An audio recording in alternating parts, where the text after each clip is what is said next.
Batman issue 139 finds the cops catch a man who tried to stab a woman. The woman confirms his identity and that he followed her from the Iceberg Lounge. The cops say that a witness heard her scream, but the woman says that she didn't scream when she was attacked. She screamed when she saw Batman and what he looked like. The next day, Lenny returns home to his apartment, telling the passing Mrs. Milligan that he worked overtime at the docks. The woman is glad that he's staying off the drugs as the man enters the apartment, removing his disguise to reveal that it's really Bruce Wayne, who thinks that it was a good night of breaking heroin dealers' legs, but he made no headway on catching the Joker, who has returned to Gotham. Bruce finds it's been weeks since he split from the family, but needs to have no distractions right now, and Zur-En-Arrh tells Bruce that it should always be this way, as the police scanner tells him of a 720, which Bruce knows is the GCPD code for Joker killing someone. He tells himself that he is coming for all 3 Jokers as he suits up, promising that this is going to be the last time. Batman heads to the scene of the crime, finding a body strung up in the way that it looks like a bat. He notices that the victim is Wilfred Lohmuller, the heir to the Play East Toys fortune, and he's suspended over several dead bats that have been nailed to the floor, with a letter N above them representing north on a map. Bruce checks out the bats and finds they all correspond to places in the world that he has visited. He finds the man's actual shadow was also hiding a grey painted shadow, and when he shuts the light off, he finds it points right to where Paris would be on the map. He realizes that this points to the Grey Shadow, the code name to his first mentor, the cat burglar named Lucy Chesson. He finds that she was arrested by Interpol 2 weeks ago,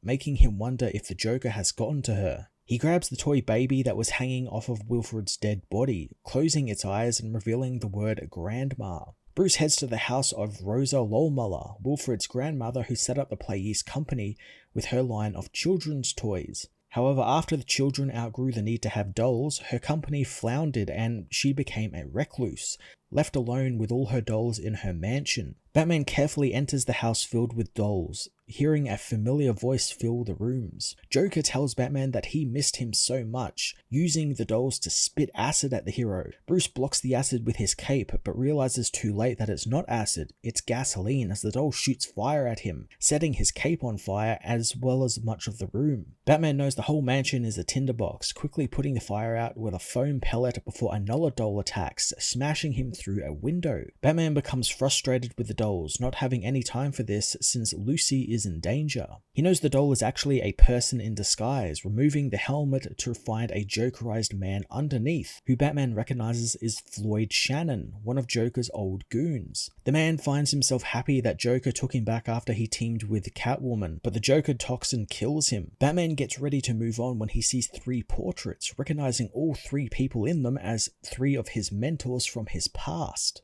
Batman hears Lucy's French-accented voice, rushing up the stairs to find it coming from a TV-headed doll as the Joker demands that she give him the dirt on Batman, deciding to loosen her tongue a little bit. Lucy manages to free herself and despite her age, attacks the Joker and flees as Batman hears Joker's voice coming from the attic above. He sees the villain's face through some of the floorboards as he tells the hero that all he cares about now is the main attraction. Batman smashes up into the attic as Zur begins to resurface in Batman's mind. Bruce finds himself in a room filled with various moments from his life, from the death of his parents, Jason's death at the hands of the Joker, Alfred's death at the hands of Bane, and finally Catwoman's death. Joker laments about how this took him ages to set up since he had no help thanks to Catwoman hiring all his goons away. Joker reveals that these are the happiest moments to him from Batman's life, theorizing that Batman is actually the real killer here, and if that's the case, who's going to be his next victim? Batman enters Joker's throne room, confronting the villain who asks if he wants his family to disappear so he can finally exhale and be himself. Joker tells the hero that he's been having an identity crisis of his own, so it's refreshing to have this just be a one-on-one affair between them. However, he doesn't want to fight Bruce Wayne, he wants to fight the real Batman. Batman is shocked to learn Joker knows about Zur-En-Arrh, who suddenly takes over, trapping Bruce in his dark place. Zur tells him that this is all the Joker has ever wanted, leaving his cell to confront the villain. Joker tells Bruce not to fight it as Zur completely takes over, punching Joker in the face and telling the villain that he's going to finally kill him. Bruce tries to regain control of his body but is confronted by the multiversal Zur-En-Arrh, who tell the helpless hero that they are the ones in control now. At Wayne Manor, the injured Vandal Savage heals from his wounds, telling himself that since Gotham City gave him what he wanted, he can now leave for the world at large. As he rides his horse deeper into the forest to the outskirts of Gotham, his wounds begin to return, causing him to collapse. Vandal realizes that the further he gets away from the Lazarus-tinged city and the meteor that hit there, the more his strength and mind fade away. Heading back into the city, he begins to feel the shards of the meteor that struck the city, finding himself more powerful than ever.